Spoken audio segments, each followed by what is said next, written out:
HPV stands for human papillomavirus. Almost everyone has been infected with HPV at one point or another.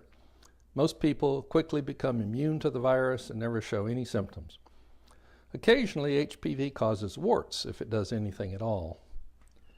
The HPV industry is founded on the belief, for that's all it is, that most cervical cancers are caused by HPV.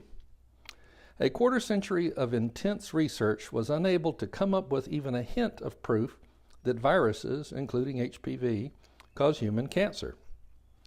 If cancer was caused by an infectious virus, the highest incidence would be in the very young and the very old. These are groups with the greatest risk of infectious disease.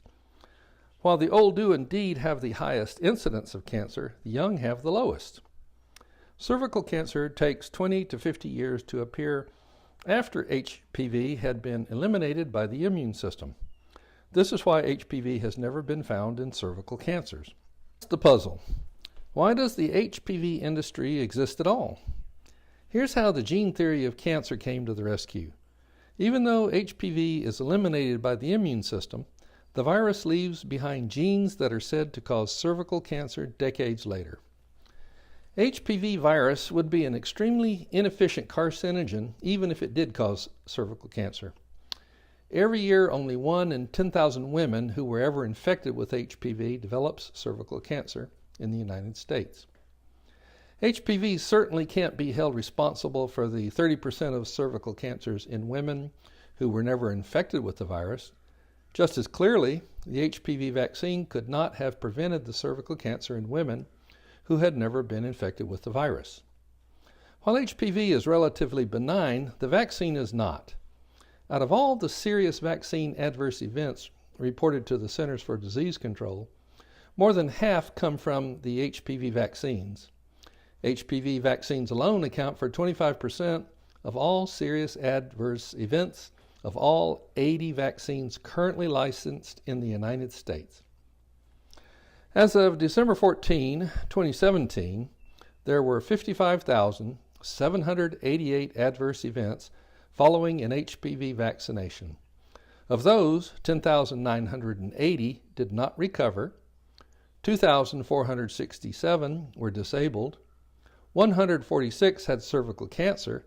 Recall, the vaccine is supposed to prevent cervical cancer, and it didn't in these people, and 406 died. In 2014, the drug company Merck published for the first time the percentages of serious adverse effects of its HPV vaccine called Gardasil. Dr. Kenneth Stoller of Incurable Me summarized what happened. The results are beyond shocking. Between 2,300 and 2,400 serious adverse events are to be anticipated after the use of either Gardasil 9 or Gardasil for each 100,000 recipients of the vaccine. Keep in mind, he said, this is serious adverse events, not fever, swelling, or pain at the injection site. In other words, while trying to prevent 8 cases of cervical cancer in 100,000 women who were vaccinated, the vaccine causes up to 2,400 serious adverse reactions, and there is no guarantee the vaccine actually helps avoid those 8 cases of cervical cancer. In 2013, Japan stopped licensing HPV vaccines because of their toxicity. Michelle Shapiro, a freelance writer in New York, described the situation in her 2014 article, Pros and Cons of the HPV Vaccine. Despite the HPV vaccine's endorsement by groups such as the National Cancer Institute and the Centers for Disease Control, many physicians have hesitated to recommend it based on its potential side effects that include autoimmune and neurological disorders, anaphylaxis, and death.